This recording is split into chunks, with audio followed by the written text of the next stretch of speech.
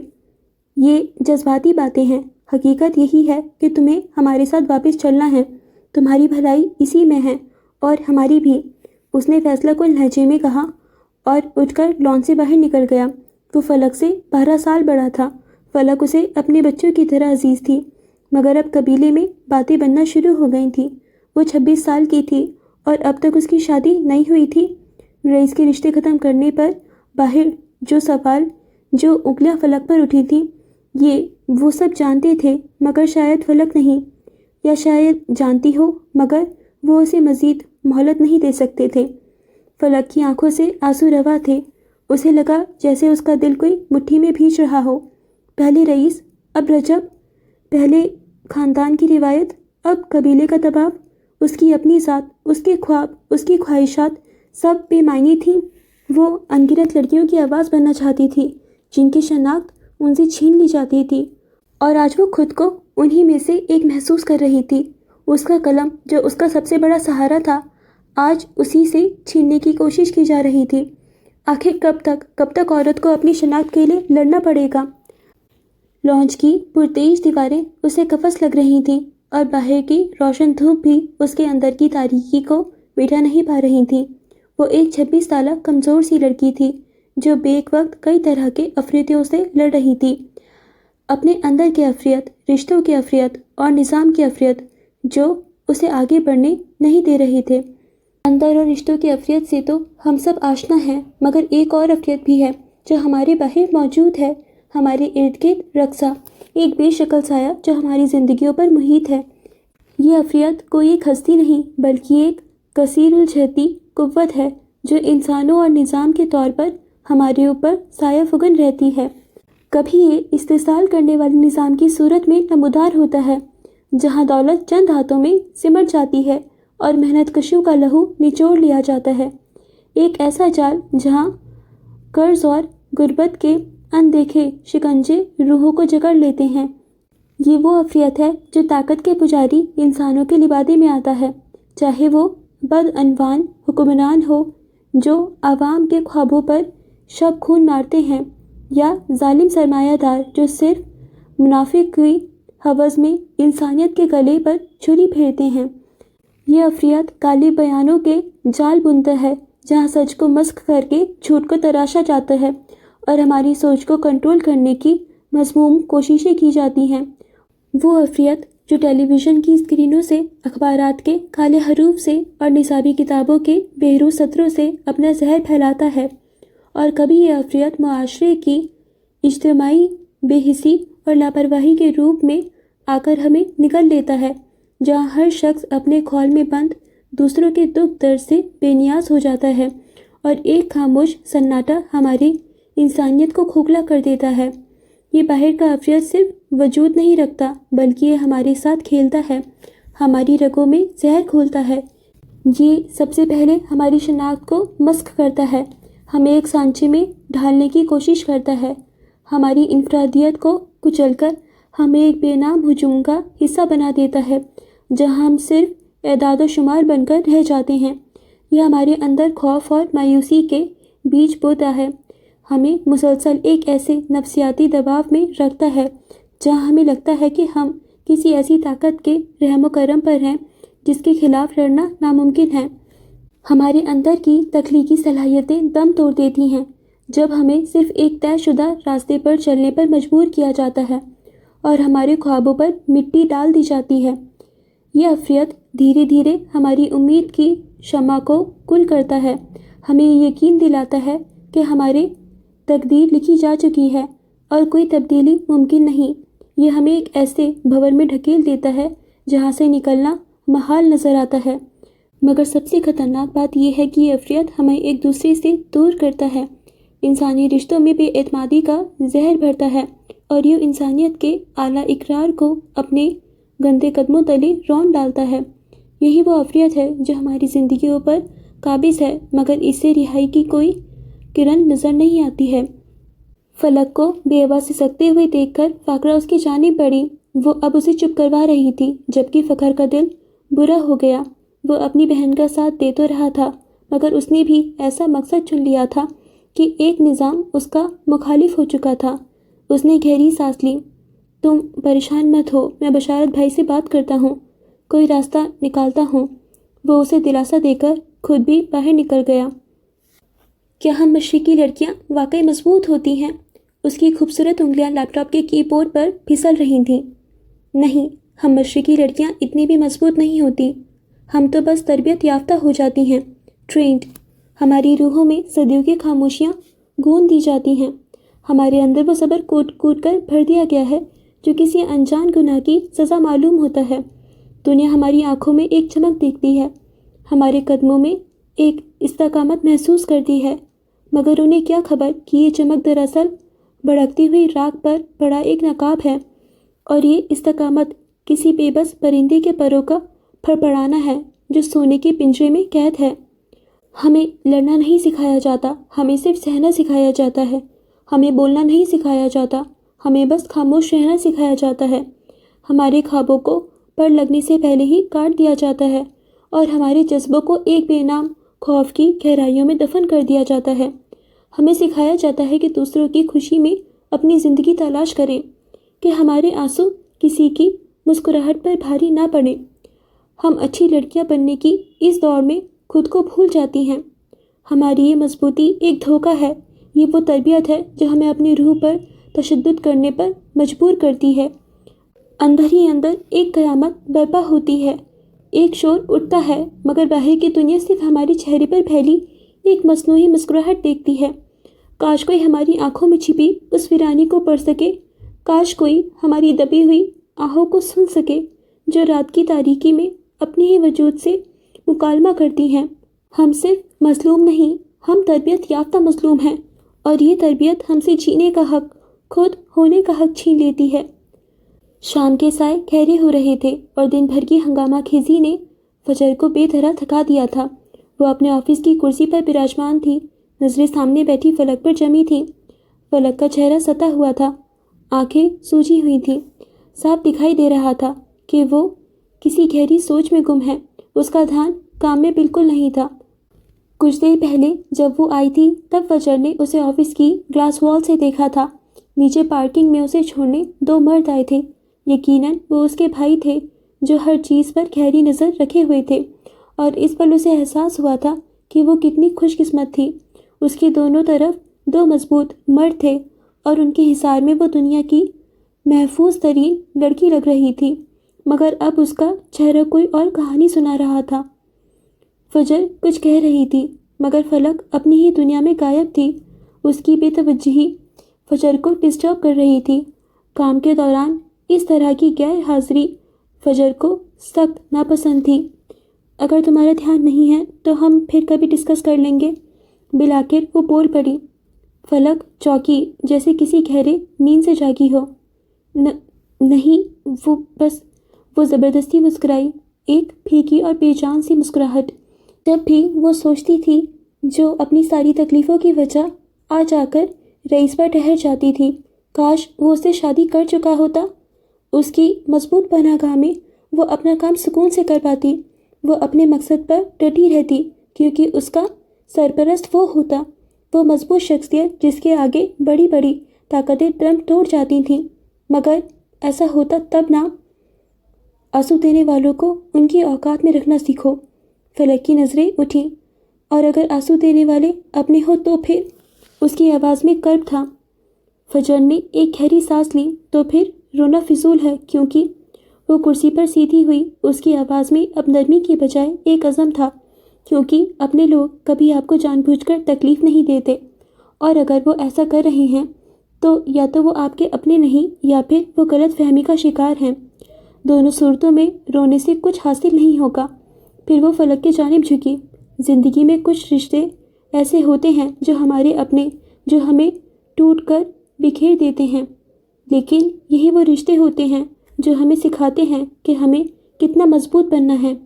تمہارے آنسو تمہاری کمزوری نہیں، بلکہ یہ ایک علامت ہے کہ تم ایک حساس دل رکھتی ہو، لیکن اس حساسیت کو اپنی طاقت بناؤ، اپنی کمزوری نہیں۔ وہ لمحے بھر کو رکی۔ تمہیں یاد ہے تم نے کتنی محنت کی ہے یہاں تک پہنچنے کے لیے، کتنی راتیں جاگ کر کام کیا ہے؟ یہ سب کچھ اس لیے نہیں تاکہ کوئی تمہیں یوں توڑ کر رکھ دے۔ جو لوگ تمہارے آنسو کی قدر نہ کریں وہ تمہاری خوشیوں کے بھی مستحق نہیں۔ اسے لگا جیسے فجر اس کے اندر تک جھانک چکی ہو، جیسے وہ رئیس کے بارے میں بات کر رہی ہو۔ مگر فلک کی آواز لرز رہی تھی۔ مگر کچھ نہیں۔ فجر نے اس کی بات کاٹی۔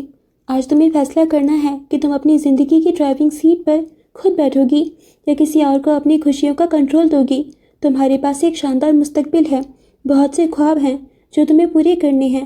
کیا تم ان سب کو چند آنسوؤں کی خاطر قربان کر دو گی؟ پل بھر کی خاموشی چھائی۔ اٹھو، اپنی ہمت کو اکٹھا کرو، ان لوگوں کو اپنی کامیابی سے جواب دو جنہوں نے تمہیں دکھ دیا ہے۔ تمہاری سب سے بڑی جیت ان کی ناکامی ہوگی جو تمہیں بکھرا ہوا دیکھنا چاہتے ہیں۔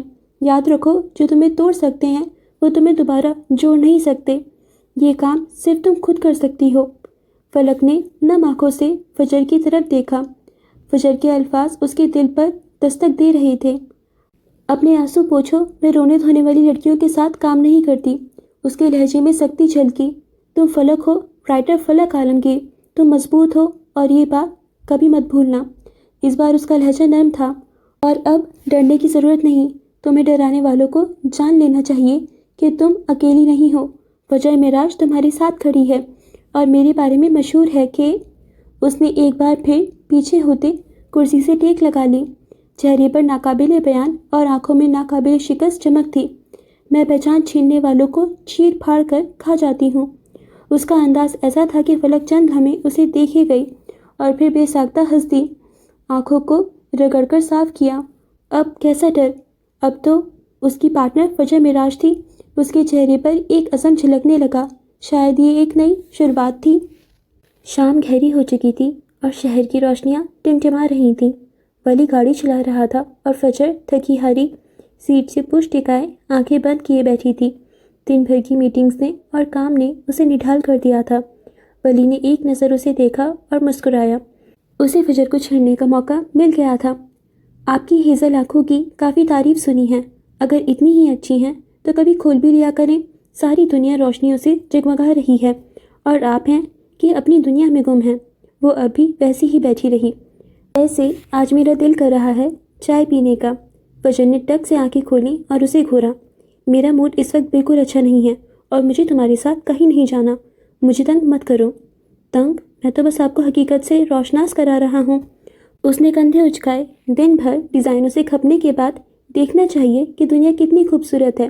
ایک کپ چائے سے کیا بگڑ جائے گا؟ دماغ فریش ہو جائے گا اور غصہ بھی اتر جائے گا۔ فجر نے لمبا سانس لیا۔ چائے میں گھر جا کر پی لوں گی۔ یو آر سو بورنگ بیگم۔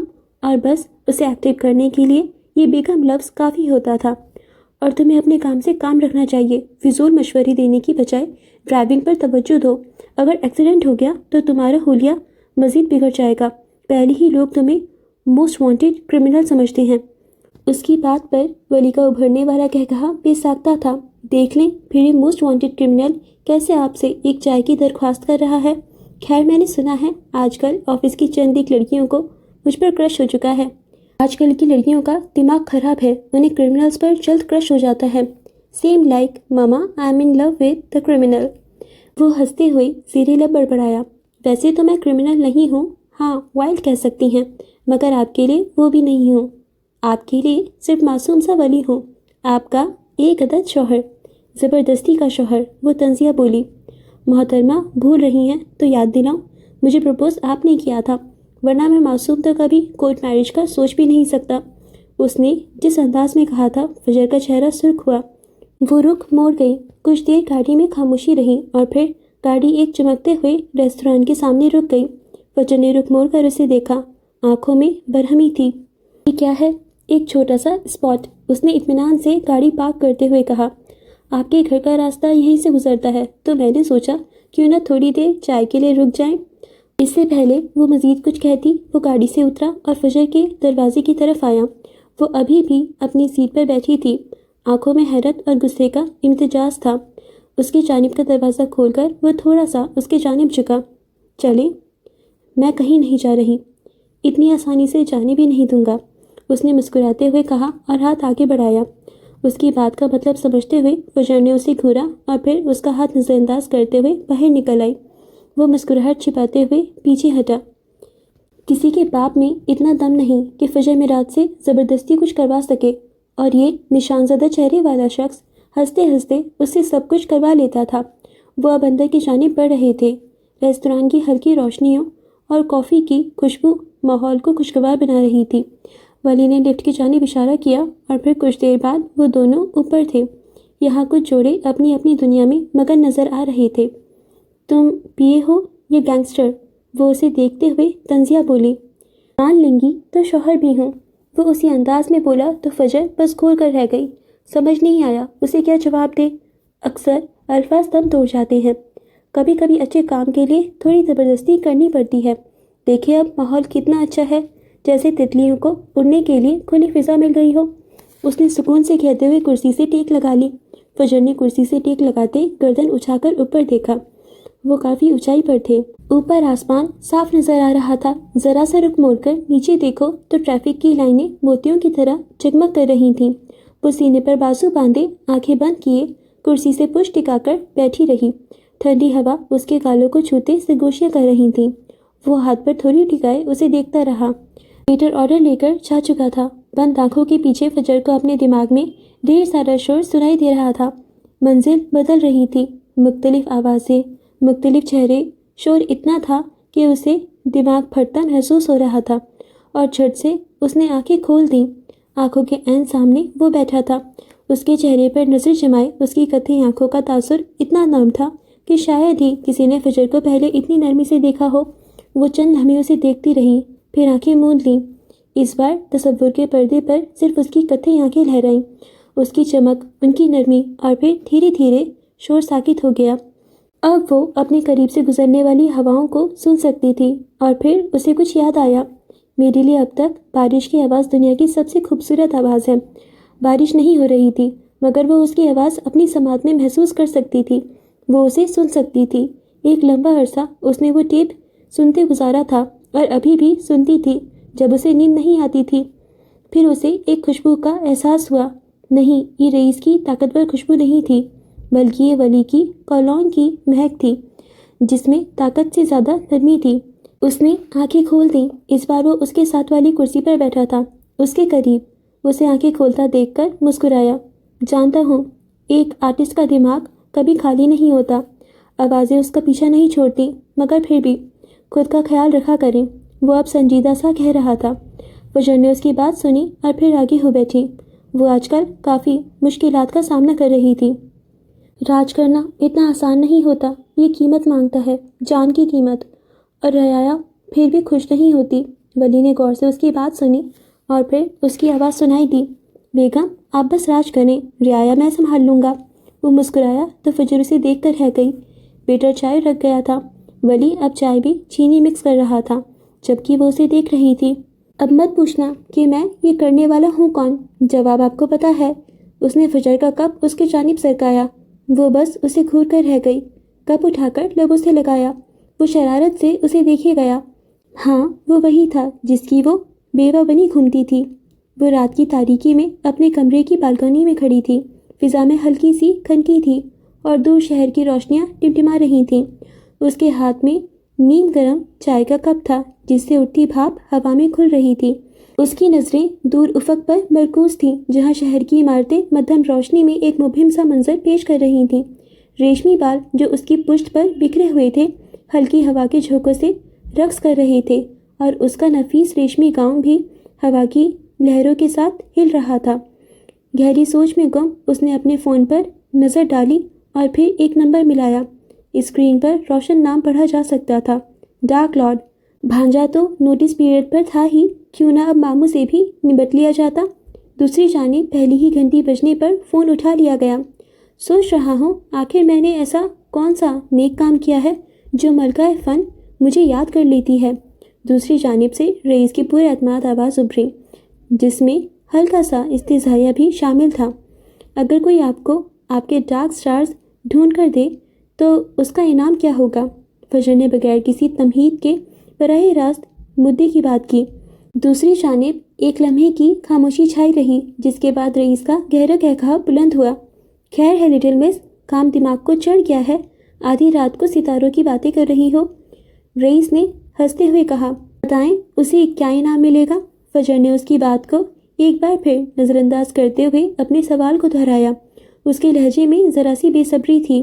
ایک بار پھر خاموشی چھائی اور پھر رئیس کی گمبھیر آواز گونجی، منہ مانگا انعام۔ فجر کے نازک لبوں پر ایک سرد مسکراہٹ پھیل گئی۔ یہ وہ مسکراہٹ تھی جس کے پیچھے زہر چھپا ہوتا تھا۔ رئیس صاحب، اپنی سلطنت لٹانے کے لیے تیار ہو جائیں، کیونکہ میں آپ کے ڈارک سٹارز ڈھونڈ چکی ہوں۔ اس کے لہجے میں اتنا یقین تھا کہ رئیس اس بار قہقہا لگانے سے قاصر رہا، البتہ اس کے چہرے پر ایک محتاط مسکراہٹ ضرور نمودار ہوئی۔ یہ رئیس کی سلطنت ہے، یوں ہی نہیں لٹ سکتی۔ میں ہر ایرے گہرے پر اپنی سلطنت نہیں لٹا دیتا۔ اس کی آواز میں اب بھی ہلکا سا تمسخر تھا۔ تو کیا آپ یہ شرط لگانا چاہیں گے؟ فجر نے چیلنج کیا۔ شرطیں ہمیشہ جیتنے والوں سے لگائی جاتی ہیں، اور ابھی تک تم نے کچھ جیتا نہیں ہے، رئیس نے زیر لب مسکراتے ہوئے کہا۔ لیکن تمہاری دلچسپی دیکھ کر اچھا لگا۔ کیا تم چاہتی ہو میں تمہیں انعام کی تفصیلات بتاؤں؟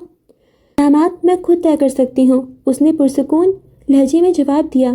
کل شام 7 بجے۔ رئیس نے ایک لمحے کے لیے توقف کیا۔ اتنا یقین؟ یقین ہی میری طاقت ہے، فجر نے مختصر جواب دیا۔ ٹھیک ہے آج کی دیوی، کل شام 7 بجے میں حاضر ہوں گا۔ دیکھتے ہیں کہ تمہارا یقین کتنا مضبوط ہے، لیکن یاد رکھنا اگر تم غلط ثابت ہوئی تو خامیازہ تمہیں بھگتنا پڑے گا۔ میرا وقت بہت قیمتی ہے۔ رئیس کی آواز میں اب دھمکی کا عنصر شامل ہو گیا تھا۔ وقت بتائے گا۔ فجر نے فون بند کر دیا اور بالکنی کی ریلنگ پر ہاتھ رکھ کر ایک گہری سانس لی۔ اس کی زہریلی مسکراہٹ اب بھی اس کے ہونٹوں پر رقص کر رہی تھی۔ کل کی ملاقات ایک دلچسپ معرکہ آرائی ثابت ہونے والی تھی۔ رات کے 12:30 بج رہے تھے۔ شہر کی بلند والا عمارتوں میں سے ایک رئیس گروپ کی سب سے اونچی منزل مکمل خاموشی اور نیم تاریکی میں ڈوبی ہوئی تھی۔ نیچے کی منزلوں پر نائٹ شفٹ کی چند ٹیمیں اپنے کام میں مصروف تھیں، مگر یہاں بالائی منزل کی راہداریوں میں صرف ایک وجود متحرک تھا، عروضہ جمال۔ ڈارک سٹارز کی چوری کے بعد اس کی ذمہ داریاں اور چوکسی کئی گنا بڑھ گئی تھی۔ سیاہ ڈریس پینٹ اور برف جیسی سفید شرٹ میں ملبوس اس کا وجود اندھیرے میں ایک سائے کی طرح حرکت کر رہا تھا۔ اس کے کوٹ شوز کی تیکھی ہیلز ٹھوس ماربل پر ٹھک ٹھک کی صدا پیدا کر رہی تھیں، ایک ایسی آواز جو اس وسیع خاموشی میں کسی گھڑی کی سوئیوں کی طرح گونجتی اور وقت اور خطرے کا احساس دلاتی تھی۔ اس کے بال ایک پیشہ ورانہ انداز میں مضبوطی سے بندھے تھے اور چہرے پر سنجیدگی کا مستقل تاثر تھا۔ کالر کے قریب نصب چھوٹا سا مائک اس کی ہمہ وقت تیاری کا ثبوت تھا۔ اچانک وہ رک گئی، اس کے قدم زمین پر جم گئے، ٹک ٹک کی آواز تھم گئی اور خاموشی پہلے سے زیادہ گہری محسوس ہونے لگی۔ اسے اپنے پیچھے ایک آہٹ سنائی دی، ہوا یہ وہم سے کہیں زیادہ حقیقی۔ اس کی بھوری آنکھوں جو اکثر ڈیٹا اور کوڈز کو پڑھتی تھیں، ایک لمحے میں شکاری جانور کی طرح چوکنی ہو گئی، جیسے ارد گرد کے ماحول کو اسکین کر رہی ہوں۔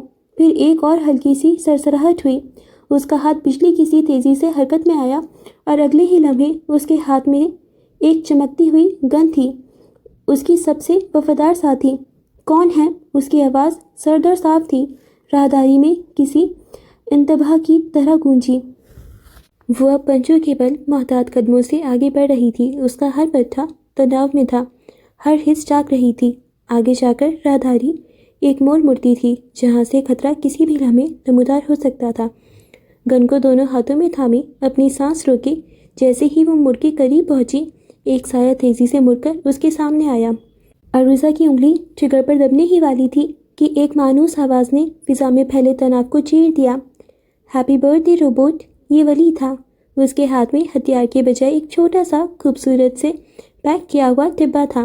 عروضہ ساکت رہ گئی، اس کا دل جو خطرے کے احساس سے دھڑک رہا تھا اب حیرت سے دھک دھک کرنے لگا۔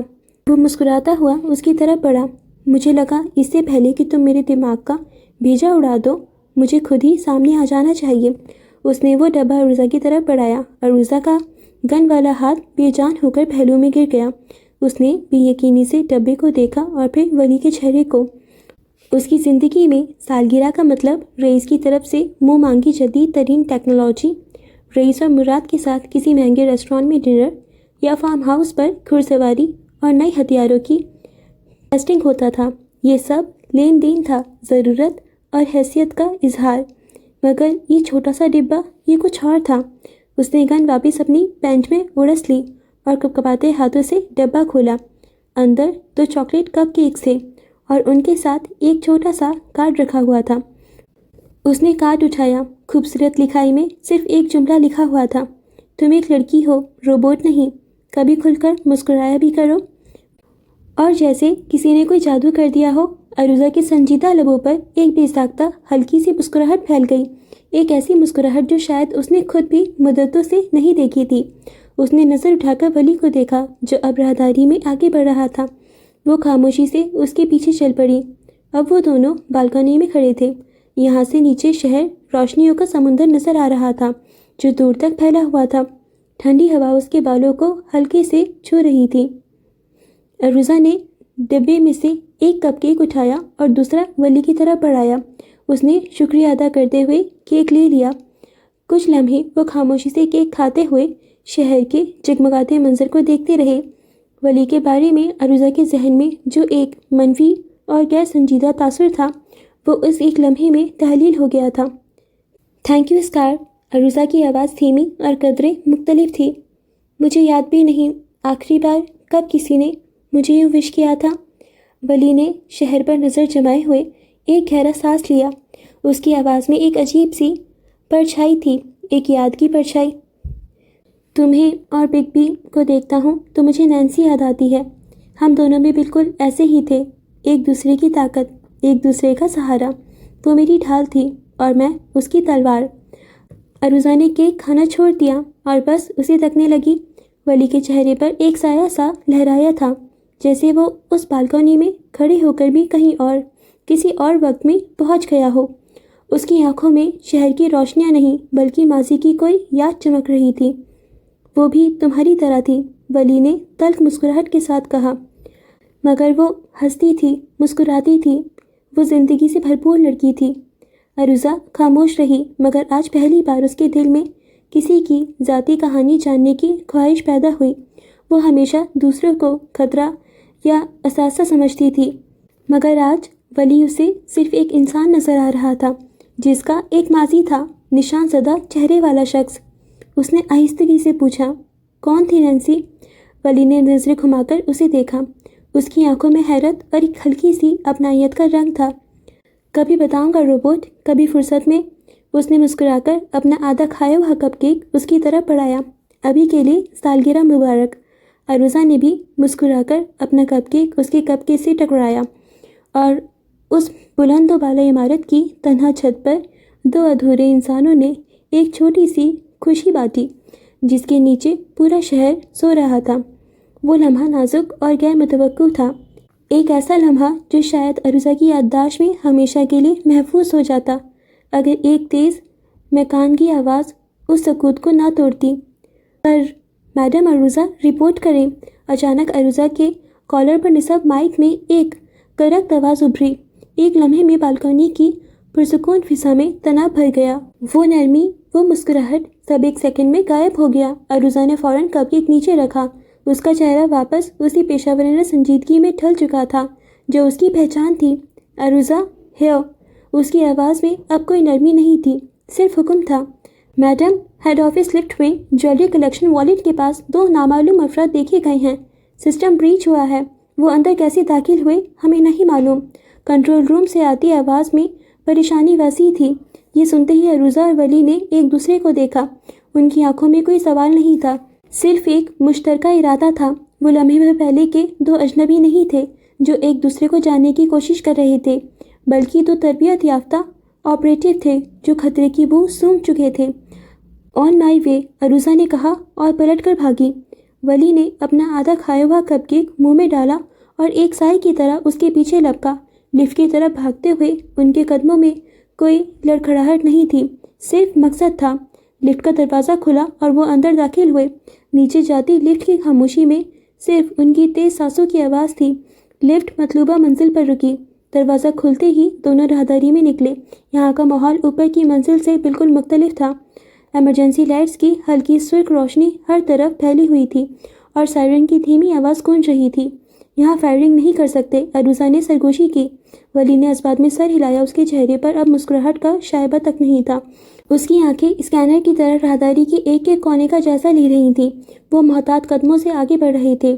ان کے جوتوں کی آواز اب سنائی نہیں دے رہی تھی، جیسے وہ ہوا میں تیر رہی ہوں۔ جیسے ہی وہ مرکزی والٹ کے قریب پہنچے، انہیں دو سائے نظر آئے۔ دونوں نے سیاہ لباس پہن رکھے تھے اور ان کے چہروں پر ماسک تھے۔ وہ والٹ کا ڈیجیٹل لاک توڑنے کی کوشش کر رہے تھے۔ عروضہ نے ولی کو اشارہ کیا اور دونوں الگ الگ سمتوں سے ان کی طرف بڑھے۔ اس سے پہلے کہ وہ کچھ سمجھ پاتے، عروضہ ایک حریف پر چپٹ پڑی۔ اس کے حملے تیز اور نپے تلے تھے۔ وہ اپنی پوری طاقت سے حریف کو قابو کرنے کی کوشش کر رہی تھی۔ گھوسوں اور لاتوں کا تبادلہ ہونے لگا، لیکن دوسرا گھسنے والا زیادہ پھرتیلا اور شاید زیادہ بے رحم تھا۔ اس نے عروضہ کا داؤ کھالی دیا اور ایک زوردار ضرب اس کی پسلیوں پر رسید کی، جس سے عروضہ کے منہ سے ایک کربناک آواز نکلی اور وہ چند قدم پیچھے ہٹی۔ حریف نے موقع غنیمت جانا اور اس کی طرف بڑھا۔ تبھی ولی حرکت میں آیا۔ وہ ایک سایہ نہیں تھا، وہ قابو میں رکھے گئے طوفان کی طرح اس پر ٹوٹ پڑا تھا۔ اس کے حملوں میں محض طاقت نہیں تھی، ایک وحشیانہ مہارت تھی۔ ہر ضرب کا مقصد حریف کو زخمی کرنا نہیں بلکہ اسے ناکارہ کرنا تھا۔ ایک تیز جھٹکے سے اس نے حملہ آور کا بازو اس کی پشت پر موڑا اور ہڈی کے چٹکنے کی ایک کربناک آواز راہداری میں گونجی۔ حملہ آور کی چیخ بلند ہوئی۔ اس سے پہلے کہ وہ سنبھلتا، ولی نے اسے گردن سے پکڑا اور دیوار پر دے مارا۔ اب اس کی توجہ دوسرے حملہ آور پر تھی جو عروضہ سے لڑ رہا تھا۔ ولی نے اسے پیچھے سے گھیر لیا اور اس سے پہلے کہ وہ پلٹتا، ولی کے بھاری بوٹوں کی ٹھوکریں اس پر برسنے لگیں۔ وہ مار نہیں رہا تھا، وہ تباہ کر رہا تھا۔ اس کے ہر بار میں ایک سرد غصہ تھا جو اس کے وجود سے پھوٹ رہا تھا۔ چند ہی لمحوں میں لڑائی ختم ہو چکی تھی۔ دونوں گھسنے والے اب فرش پر پڑے گرا رہے تھے۔ ایک کا بازو بری طرح ٹوٹ چکا تھا اور دوسرا اپنے حواس میں نہیں تھا۔ راہداری میں ایک بار پھر خاموشی چھا گئی۔ عروضہ اپنی پسلیوں کو پکڑے جھکی ہوئی سانس لے رہی تھی۔ اس نے نظر اٹھا کر ولی کو دیکھا جو حملہ آوروں کے بے جان جسموں کو سرد نظروں سے گھور رہا تھا۔ اس کا سینہ تیزی سے حرکت کر رہا تھا اور اس کے نشان زدہ چہرے پر ایک خوفناک تاثر تھا۔ عروضہ نے پہلی بار ولی کے اس روپ کو دیکھا تھا۔ یہ وہ اسکار نہیں تھا جو اسے کپ کیک دے کر مسکرانے کا کہہ رہا تھا۔ یہ کوئی اور تھا۔ یہ وہ تلوار تھی جس کا رئیس نے ذکر کیا تھا، تیز، بے رحم اور مہلک، اور آج عروضہ نے اس تلوار کو نیام سے باہر نکلتے ہوئے دیکھ لیا تھا، مگر وہ نہیں جانتی تھی، کوئی نہیں جانتا تھا وہ یہاں پوری تیاری کر کے آیا تھا۔ کیوں، کس کے لیے، یہ یقیناً آپ جانتے ہیں۔ مگر اس لمحے عروضہ نے اسے پیچھے ہٹتے دیکھا۔ اس کی کتھئی آنکھوں میں خوف کا ایک ہلکا سا تاثر ابھرا تھا۔ وہ کسی کو مارنا نہیں چاہتا تھا، مگر وہ لڑتا نہیں تباہ کرتا تھا، اور اس افریت نے اسے بری طرح جکڑ لیا تھا۔ اس کے اندھیرے کہیں کہیں اس کے اندر گھر چکے تھے اور وہ ان پر قابو پانے کی کوشش کر رہا تھا۔ زمین پر پڑے وہ دونوں شخص بے طرح کرا رہے تھے جسے اس نے چند لمحوں میں خاک چٹا دی تھی۔ خود وہ گہرے سانس لیتا 4 قدم پیچھے ہٹ چکا تھا، جبکہ عروضہ اسے گہری نظروں سے دیکھتی رہی۔ مینار کے شیشے کے میٹنگ روم میں ایک برفانی خاموشی طاری تھی جسے صرف دیوار پر لگی گھڑی کی بے رحم ٹک ٹک توڑ رہی تھی۔ وہ بڑی سی مہوگنی کی میز کے پیچھے چمڑے کی کرسی پر براجمان تھی۔ اس کی آنکھوں میں ایک ایسی تلخی اور سرد مہری تھی جو سامنے کھڑے 2 وجودوں کے اندر تک اتر رہی تھی۔ اس کے سامنے رانیہ اور دانیال کھڑے تھے۔ رانیہ کسٹمر کیئر ڈپارٹمنٹ کی ایک ذہین لڑکی تھی اور دانیال سوشل میڈیا مارکیٹنگ کا ایک شوخ و چنچل نوجوان تھا۔ مینار کا اصول اٹل تھا، جہاں پیشہ ورانہ حدود سے تجاوز کرنے کی کوئی گنجائش نہیں تھی اور ذاتی تعلقات، خاص طور پر افیئرز، سخت ممنوع تھے۔ رانیہ کا سر جھکا ہوا تھا، اس کے ہاتھ آپس میں جڑے ہوئے تھے اور چہرے پر ندامت اور خوف کے ملے جلے تاثرات تھے۔ وہ ایک مڈل کلاس گھرانے کی بیٹی تھی جہاں عزت اور ساکھ ہی سب سے بڑا سرمایہ ہوتے ہیں۔ اس کے برعکس دانیال کے چہرے پر کوئی شرمندگی نہیں تھی، بس ایک ہلکی سی بیزاری تھی، جیسے اسے کسی غیر ضروری میٹنگ میں بلا لیا گیا ہو۔ ان دونوں کا افیئر چل رہا تھا۔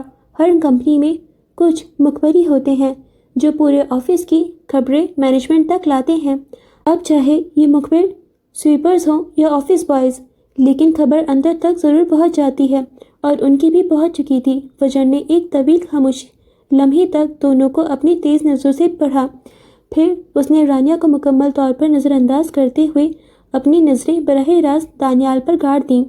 کیا تم اس سے شادی کرو گے؟ سوال اتنا غیر متوقع اور براہ راست تھا کہ دانیال ایک لمحے کے لیے چونک گیا۔ رانیہ نے جھٹکے سے سر اٹھا کر اسے دیکھا۔ اس کی آنکھوں میں امید کی ایک لرزتی ہوئی کرن جاگی۔ وہ ایک ایسے متوسط طبقے سے تھی جو اپنی حدود جانتی تھی، مگر جب ایلیٹ کلاس کے چاہنے والے چور راستوں سے دل میں اترتے ہیں تو لڑکیاں جانتے بوجھتے بھی نظر انداز نہیں کر پاتی۔ وہ خود اس آگ کے دریا سے گزر چکی تھی اور وہ نہیں چاہتی تھی کہ جو نقصان اس نے اٹھایا وہ کوئی اور اٹھائے۔ سوری، دانیال نے اس طرح پوچھا جیسے اس نے سنا ہی نہ ہو۔ اس کے لہجے میں ٹھیٹھائی تھی۔ فجر نے اپنی کوہنیاں میز پر ٹکا دی، اس کی آنکھیں 1 انچ بھی نہیں جھکیں۔ میں نے پوچھا، کیا تم اس لڑکی سے شادی کرو گے؟ رانیہ کی تمام تر توجہ دانیال کے چہرے پر مرکوز تھی۔ وہ اس کے بدلتے تاثرات، اس کی آنکھوں میں ابھرنے والی جھنجھلاہٹ کو پڑھ رہی تھی۔ امید کی وہ کانپتی ہوئی کرن بجھنے لگی تھی۔ Of course madam. کب؟ جب وقت آئے گا تو شادی ضرور ہوگی۔ ابھی کیا مسئلہ ہے؟ فجر نے فوراً پوچھا۔ دانیال سرپٹا گیا۔ اس نے ایک چور نظر رانیہ پر ڈالی جو اسے پتھرائی ہوئی آنکھوں سے دیکھ رہی تھی۔ ابھی مجھے اپنے پیروں پر کھڑا ہونا ہے۔ ہم ابھی چھوٹے ہیں، کریئر بنانا ہے۔ یہ وہی گھسے پٹے جملے تھے جو ہزاروں لڑکیوں نے سنے تھے۔ فجر نے ایک ہلکی سی طنزیہ مسکراہٹ دی۔ کوئی مسئلہ نہیں، منگنی تو ہو سکتی ہے، شادی بعد میں کر لینا۔ کیا تم آج شام اس کے گھر رشتہ لے کر جا سکتے ہو؟ میں تمہارے والدین سے خود بات کروں گی اگر تم چاہو تو۔ دانیال کا منہ حیرت سے کھل گیا۔ رانیہ نے خاموشی سے اپنی نظریں زمین پر گاڑ دی۔ اسے اندازہ نہیں تھا کہ فجر اس معاملے کو اس طرح گھرے دے گی۔ میڈم، ابھی تو ممکن نہیں ہے، دانیال نے آخر کار نظریں چراتے ہوئے کہا۔ پھر کب ممکن ہوگا؟ فجر کا لہجہ اب بھی سپاٹ تھا۔ دانیال خاموش رہا۔ وہ ایک ایسے امیر گھرانے کا چشم چراغ تھا جو اگر چاہتا تو آج ہی سب کچھ کر سکتا تھا، مگر فجر جانتی تھی یہ کبھی ممکن نہیں ہوگا۔ اس خاموشی نے ہر جواب دے دیا تھا۔ اب فجر کا رخ آہستگی سے رانیہ کی طرف مڑا۔ اس کا لہجہ اب بھی سخت تھا، مگر اس میں غصے کے بجائے ایک عجیب سی افسردگی شامل ہو گئی تھی۔ تمہیں کیوں لگا کہ اپنی پہچان، اپنی محنت سے بنائی گئی جگہ کو داؤ پر لگا کر اس راستے پر چلنا ضروری ہے؟ رانیہ نے کپکپاتے ہوئے سر اٹھایا۔ میڈم، میں جب ایک مڈل کلاس لڑکی گھر سے نوکری کے لیے نکلتی ہے تو وہ صرف اپنی ذات کی ذمہ دار نہیں ہوتی، وہ اپنے باپ کا بھروسہ، اپنی ماں کی دعاؤں اور اپنے بھائیوں کے مان کی امانت ساتھ لے کر چلتی ہے۔ کیا تم یہ جانتی تھی؟ رانیہ کی سسکیاں بلند ہو گئیں۔ وہ اب رو رہی تھی۔ محبت گناہ نہیں ہے رانیہ، مگر محبت کے نام پر اپنی عزت نفس کو بیچ دینا سب سے بڑا گناہ ہے۔ اس کے لہجے میں اذیت تھی، ایسی اذیت جو شاید کبھی اس کا پیچھا نہیں چھوڑتی۔ اس لڑکے کے لیے یہ ایک وقتی تفریح ہے، ایک قصہ جو دوستوں میں سنا کر بھلا دیا جائے گا، مگر تمہارے لیے یہ بدنامی کا وہ داغ بن سکتا ہے جو تمہارے آنے والی پوری زندگی کو دھندلا دے۔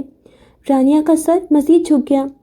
تمہارا گھر ایک کانچ کا گھر ہے، ذرا سی ٹھیس اسے توڑ سکتی ہے۔ اس کا گھر پتھر کا قلعہ ہے، اسے کوئی فرق نہیں پڑے گا۔ وہ کرسی سے اٹھی اور چلتی ہوئی رانیہ کے قریب آ کر کھڑی ہو گئی۔ تم نے کانٹریکٹ سائن کرنے سے پہلے پڑھا تھا نا؟ اس نے رانیہ سے پوچھا، جس نے سسکتے ہوئے اس بات میں سر ہلایا۔ اس میں صاف صاف لکھا تھا کہ یہاں کسی بھی قسم کے افیئرز الاؤڈ نہیں ہیں۔ کلاس فیلوز کو کلاس فیلوز اور کلیگز کو کلیگز ہی رکھنا چاہیے۔ ان تعلقات میں بگاڑ پیدا نہیں ہونا چاہیے۔ وہ سانس لینے کو رکی۔ کیا تم نے ایک لمحے کے لیے سوچا کہ اگر تم یہاں سے نکال دی جاؤ گی تو اس وجہ سے مجھ جیسی عورتوں کو باقی مڈل کلاس لڑکیوں کے لیے اصول مزید سخت کرنے پڑیں گے؟ تمہاری ایک غلطی کی وجہ سے تمہاری ان ساتھی 10 لڑکیوں پر بھی شک کیا جائے گا جو صرف اپنی محنت اور لگن سے آگے بڑھنا چاہتی ہیں۔ تم نے صرف اپنا نہیں، ان سب کا نقصان کرنے کی کوشش کی ہے۔ میڈم، یہ ہمارا ذاتی معاملہ ہے، دانیال کی آواز سنائی دی۔ وہ واپس دانیال کی طرف مڑی، جس کے چہرے پر غصہ اور تصحیح کے تاثرات تھے۔ تمہیں لگتا ہے یہ تمہارا ذاتی معاملہ ہے؟ یس، یہ ہمارا پرسنل میٹر ہے۔ آپ کو نہیں، فجر نے اس کی بات کاٹ دی۔ جب تم نے کمپنی کے اصول توڑے تو یہ میرا معاملہ بن گیا۔ جب تم نے ایک لڑکی کے جذبات اور اس کی عزت کو کھیل سمجھا تو یہ میرا معاملہ بن گیا، اور سب سے بڑھ کر جب تم میرے سامنے کھڑے ہو کر ڈھیٹائی اور بدتمیزی دکھا رہے ہو تو یہ میرا معاملہ ہے۔ اس نے انٹرکام کا بٹن دبایا۔ سیکیورٹی کو میرے آفس میں بھیجیں۔ پھر اس نے دانیال کو دیکھا۔ تمہارا افیئر اس کمپنی میں تمہارا آخری دن نہیں ہے، تمہاری یہ ڈھیٹائی ہے۔ You are fired. ابھی اسی وقت اپنی چیزیں لو اور یہاں سے نکلو۔ دانیال کا چہرہ سفید پڑ گیا۔ وہ کچھ کہنا چاہتا تھا، مگر فجر کی آنکھوں میں اسے صرف فیصلہ نظر آیا۔ سیکیورٹی گارڈ اندر داخل ہوئے اور دانیال کو اشارہ کیا۔ وہ غصے سے پیر پٹکتا ہوا باہر نکل گیا۔ اس نے حقارت بھری نظر رانیہ پر ڈالی تھی جو شرمندہ نظر آ رہی تھی۔ اب کمرے میں صرف فجر اور سسکتی ہوئی رانیہ رہ گئے تھے۔ میڈم، پلیز، مجھ سے غلطی ہو گئی، سوری۔ وہ روتے ہوئے زمین پر ہی بیٹھ گئی۔ میں نے اس کو بھروسہ کیا، مجھے لگا وہ سچ میں مجھ سے محبت۔ فجر نے اسے دیکھا۔ اس کی آنکھوں کی سختی میں اب درد کی ایک جھلک تھی۔ اس نے میز سے پانی کا گلاس اٹھایا اور رانیہ کے آگے کیا۔ اٹھو، اس نے دھیمے مگر مضبوط لہجے میں کہا۔ آنسو بہانے سے نقصان پورا نہیں ہوتا۔ آج جو سبق سیکھا ہے اسے زندگی بھر یاد رکھنا۔ تمہاری پہچان تمہاری محبت سے نہیں، تمہارے کام اور تمہاری خودداری سے ہے۔ وہ اسے دیکھ رہی تھی۔ میں دوسرا موقع نہیں دیتی، مگر تمہیں دے رہی ہوں۔ جاؤ اپنا کام کرو، اور آئندہ کسی کو اتنی اجازت مت دینا کہ وہ تمہاری قیمت لگا سکے۔ رانیہ نے کانپتے ہاتھوں سے گلاس تھاما اور اٹھ کھڑی ہوئی۔ اس کی آنکھوں میں آنسوؤں کے ساتھ ساتھ ایک نئی سمجھ کی روشنی بھی تھی۔ وہ خاموشی سے سر جھکائے آفس سے باہر نکل گئی، اور فجر نے واپس کرسی پر بیٹھ کر آنکھیں بند کر لیں۔ ایسے منظر اسے ہمیشہ تکلیف میں مبتلا کر دیتے تھے۔ اگر دانیال سنجیدہ ہوتا تو الگ بات تھی، مگر گلاس وال سے باہر نظر آتے ہال میں صوفے پر فلک اور ولی بیٹھے تھے۔ دونوں کی نظریں اسی پر جمی تھیں۔ پورا واقعہ انہوں نے اپنی آنکھوں سے دیکھا تھا۔ فلک کی آنکھوں میں ستائش تھی جبکہ ولی کی آنکھیں سرخ تھیں۔ نیند پوری نہ ہونے کی وجہ سے وہ کافی تھکا ہوا لگ رہا تھا مگر پھر بھی ایکٹیو تھا۔ رئیس ہیڈ آفس میں گھسنے والے وہ دو افراد ایک منظم ڈکیت گروپ کے افراد تھے جو اب عروضہ کے قبضے میں تھے۔ وہ انہیں دیکھ لیتی اور ولی فجر کو دیکھ رہا تھا۔ کوئی ہر حادثے کو اتنے اچھے سے کیسے ہینڈل کر سکتا ہے؟ فلک نے فجر کو دیکھتے ہوئے ولی سے پوچھا۔ وہ دھیما سا مسکرا دیا۔ وہی جو ہر حادثے سے گزرا ہو۔ کیا ہر حادثے سے گزرنا ضروری ہے؟ اس کے اگلے سوال پر ولی نے کندھے اچکا دیے۔ کچھ دیر بعد فجر میٹنگ روم سے باہر نکلی تو وہ دونوں اٹھ کر اس کے جانب بڑھ گئے۔ اوکے فرینڈس، تو اسی کے ساتھ ہماری 17ویں قسط کا 4تھ پارٹ یہیں پر اینڈ ہوتا ہے۔ میں امید کرتی ہوں کہ آپ کو یہ ایپیسوڈ کافی انٹرسٹنگ لگا ہوگا۔ فرینڈس، جب ناولس میں کچھ ایسے پلاٹس آ جاتے ہیں نا جن کو ہم اپنی ریئل لائف سے ریلیٹ کر پاتے ہیں تو وہ مجھے کافی زیادہ ہارٹ ٹچنگ لگتا ہے، بیکاز آپ سوچیں جیسے ابھی نور نے بھی لکھا آفس افیئرس کے بارے میں، تو آفس میں کتنی ساری لڑکیاں ہوتی ہیں، لڑکے کام کرتے ہیں، یا ہمارے آپ کالج لائف میں سوچ لیجئے، یونیورسٹی لائف میں سوچ لیجئے، آج کل تو اسکول کے بچے بھی افیئرس چلا رہے ہیں۔ سوچیں اتنے سے بچے ہوتے ہیں، ان کی پڑھنے کی ایج ہوتی ہے اور پھر وہ افیئرس میں مبتلا ہو جاتے ہیں، تو آپ سوچیں کتنی غلط بات ہے۔ ایسا نہیں کہہ رہی میں کہ محبت کرنا غلط ہے، obvious سی بات ہے، ہم فکشنل سٹوریز بھی کافی حد تک کچھ سیکھنے کے لیے اور کتنی بار تو لو سٹوریز پڑھنے کے لیے پڑھتے ہیں، تو محبت غلط نہیں ہوتی، مگر ہمیں اسکول لائف میں تو اس انسان کی بھی سمجھنی ہوتی ہے کہ کون انسان کیسا ہے، کون انسان ہمارا دوست بنے گا یا کون ہمیں صحیح راستہ دکھائے گا، کون ہمارے لیے صحیح ہے، کون ہمیں غلط ہے۔ اسکول لائف میں ہمیں نہیں پتہ ہوتا، تو کالج لائف بھی ایسی ہماری گروتھ کی ٹائم چل رہی ہوتی ہے اور یونیورسٹی لائف بھی ایسے ہی۔ سو ہماری اسٹڈی پیریڈ میں تو ہمیں اپنا مین فوکس ہماری پڑھائی کو ہی رکھنا چاہیے۔ چلیے بائی چانس امیجن کر لیتے ہیں کہ یونیورسٹی لائف میں بھی کسی کو محبت ہو گئی، تو یا تو پھر آپ اپنی فیملی سے ڈسکس کریں تاکہ وہ اس ریلیشن کو کوئی نام دے سکیں۔ میں منگنیوں پہ بھی اتنا بلیو نہیں کرتی، کیوں؟ بیکاز منگنیاں بھی ٹوٹ جاتی ہیں۔ اب آپ کہیں گے کہ شادیاں بھی ٹوٹ جاتی ہیں، نکاح بھی ٹوٹ جاتے ہیں، تو ایسا نہیں ہوتا۔ جب شادی ہو جاتی ہے تو طلاق بہت بڑی بات ہوتی ہے، تو طلاق تک پہنچنا اتنا آسان نہیں ہوتا۔ اب آپ کہیں گے کہ ہر کسی سے شادی نہیں کر سکتے، obvious سی باتیں نہیں کر سکتے، اس لیے میں کہہ رہی ہوں کہ اگر آپ کو کوئی پسند آتا ہے، کوئی آپ کو پرپوز کرتا ہے یا کوئی اچھا پرپوزل آپ کی طرف آیا ہے، یا آپ سپوز کسی کو پسند کر رہے ہو، تو اس کو اپنے تک مت رکھو، اس کو ڈائریکٹ اس انسان سے جا کے بھی مت بولو، اپنے فیملی کے ساتھ ڈسکس کرو اور پھر دیکھو کہ اس کا فائنل رزلٹ کیا نکلتا ہے، بیکاز obvious سی بات ہے، ہمیں نہیں پتہ کہ جو اگلا بندہ ہے اس کے دماغ میں کیا چل رہا ہوگا، اس کا نیچر کیا ہوگا، یا اس کی کیا ہوگا، اس کی انٹینشنز کیا ہوں گے، ہمیں اس بارے میں کچھ بھی نہیں پتہ۔ تو ہم کیسے ڈیسائیڈ کر سکتے ہیں کہ کون سا انسان ابھی ہمارے لیے صحیح ہے؟ جب ہم اسٹڈی پیریڈ کی بات کر رہی ہوں میں، جب ہم پڑھ رہے ہوتے ہیں یونیورسٹی لائف کی، تو اگر یونیورسٹی میں بھی آپ کو کوئی پرپوز کرتا ہے تو اپنی مما کو جا کے بولیں، اور پھر آپ کی مما آپ کو جو بتائیں گی، اگر آپ کو سپورٹ کر رہی ہیں تو ٹھیک ہے، اچھی بات ہے، اگر نہیں کر رہی ہیں تو ایک تھوڑا سا پاز لے لیں، کیونکہ پیرنٹ سپورٹ نہیں کر رہے ہیں تو آپ کہو گے کہ ایسے کتنے لوگ ہوتے ہیں جن کے پیرنٹ سپورٹ نہیں کرتے ہیں، تو ٹھیک ہے، جو ہوتا ہے اچھے کے لیے ہوتا ہے۔ اب اگر وہ انسان آپ سے واقعی آپ کو پسند کرتا ہے اور آپ سے شادی کرنا چاہتا ہے تو ہو سکتا ہے نا وہ ڈائریکٹلی اپنے پیرنٹس کو بتائے تو آپ کے گھر وہ رشتہ لے کے آئیں، اور اگر وہ پھر رشتہ لے کر نہیں آ رہے ہیں، آپ کو ٹال مٹول کر رہے ہیں اور کہہ رہے ہیں کہ نہیں یہ نہیں ہو پائے گا، تو پھر آپ سوچ لیں کہ کچھ گڑبڑ ہے، پھر آپ کو پیچھے ہٹ جانا چاہیے اس ریلیشن شپ سے، بیکاز وہ ریلیشن شپ کہیں نہیں جائے گا اور وہ جو افیئر کا ٹرم ہوگا وہ بہت غلط ہوگا۔ دیکھیں، محبت غلط نہیں ہوتی ہے، محبت کا غلط استعمال کرنا، محبت کے نام پہ کسی کو بدنام کرنا، یہ صرف اس کا یوز کرنا، یہ بہت غلط بات ہوتی ہے، تو یہ نہیں کرنا چاہیے۔ اور آپ بھی کوشش کریں کہ اگر آپ کو کسی سے محبت ہو رہی ہے تو وہ انسان محبت کرنے کے قابل ہو۔ ایسا نہیں ہے کہ ہمیں دوسرے انسان کے مائنڈ سیٹ کا پہلے سے پتہ ہوتا ہے، ٹھیک ہے، بٹ انسان کو آپ تھوڑا سا پرکھیں، بیکاز obvious سی بات ہے کہ لو ایٹ فرسٹ سائٹ آج کل اتنی جلدی نہیں ہوتے، اتنی آسانی سے نہیں ہوتا، اور کسی کو ہو گیا ہے تو بھی تھوڑا سا اپنی لائف میں پیشنس رکھیں، کاملی اسموتھلی چلے سب کچھ تو ہو۔ اور کیا کہیں اس بارے میں. جیسے فجر نے اس کیس کو ہینڈل کیا تو اس کو پتہ چل گیا کہ دانیال کے انٹینشنز نہیں تھے محبت کے، وہ صرف رانیہ کو یوز کر رہا تھا، اور یہی ہوا. اس کو پھر اس انسان کو اس کی بدتمیزی اور اس کے امپلسو بیہیویئر کی وجہ سے فائر کرنا پڑا. اوکے فرینڈس، اب ہم فلک کی اسٹوری دیکھیں تو وہ بھی کافی انٹرسٹنگ ہے. بٹ دیکھیں اس کی رئیس سے شادی نہیں ہو پائی، جو بھی اس کے ساتھ ہوا وہ کافی برا ہوا. مگر اب وہ رجب میں مجھے نہیں لگ رہا کہ اتنی انٹرسٹنگ ہے. وہ ابھی کام کرنا چاہ رہی ہے فجر کے ساتھ، جو اس نے پروجیکٹ شروع کیا ہے اس کو آگے پروگریس کرنا چاہ رہی ہے، اور اس کی فیملی والے اس کو سپورٹ نہیں کر رہے. وہ شادی شادی شادی شادی امپورٹنٹ ہے لائف میں. ایسے نہیں ہے کہ میں کہہ رہی ہوں کہ شادی از ناٹ امپورٹنٹ، شادی از امپورٹنٹ، بٹ ہمیں شادی اس انسان سے کرنی چاہیے کہ جس سے ہمارا دل مانے.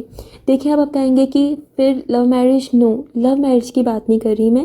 ارینج میرج میں بھی شادی اس انسان سے ہو جاتی ہے جس سے ہمیں تھوڑی پازیٹیو وائبس آ رہی ہوں. جیسے ہماری پیرنٹس جس انسان کو ہمارے لیے ڈھونڈ رہے ہیں وہ کوئی ایسا ویسا انسان نہیں ہوگا. اب باقی تو آگے کا کچھ نہیں کہہ سکتے، تو آبویس سی بات ہے ہم ڈیسائیڈ نہیں کر سکتے کہ کون انسان کیسا ہے. بٹ ایک اسٹیپ تو اپنے لے سکتے ہیں نا. اس انسان سے آپ بات کرو، اس کا بات کرنے کا طریقہ تھوڑا نوٹس کرو، اور اگر آپ کو اس سے اچھی وائبس نہیں آ رہی ہیں جیسے لڑکیاں نوٹس کر لیتی ہیں، تو پھر آپ دیکھو کہ آگے آپ کو کیا کرنا ہے. اپنی پیرنٹس کے ساتھ پھر بات شیئر کرو. اور پھر وہی بات ہے کہ فلک نہیں جانتی ہے کہ رجب کیسا انسان ہے، اور ایسے انسان سے شادی کرنا تھوڑا سا کمپلیکیٹڈ ہو جاتا ہے. چلیے اب آگے دیکھیں گے کیا ہوگا. باقی فلک، رئیس، فجر، ولی سب کی اسٹوری مجھے کافی انٹرسٹنگ لگ رہی ہے. جو بھی پہلو ہمارے سامنے آ رہے ہیں وہ بھی کافی انٹرسٹنگ ہے، اور عروضہ کا جو رول ہے وہ بھی مجھے کافی اچھا لگ رہا ہے.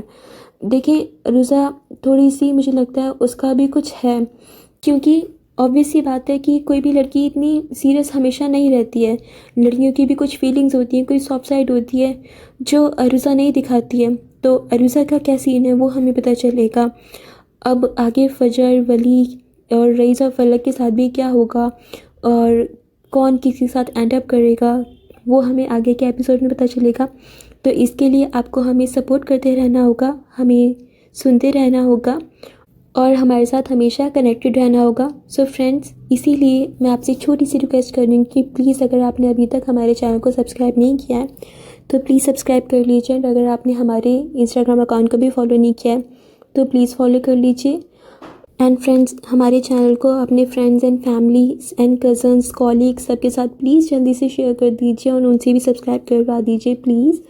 اور اگر آپ کو ناولس اچھی لگ رہی ہیں تو ان کو پلیز لائک بھی کر دیجیے. تو فرینڈس، اب ہم ملیں گے اگلی پارٹ میں. تب تک کے لیے take care of yourself and your love ones. خدا حافظ.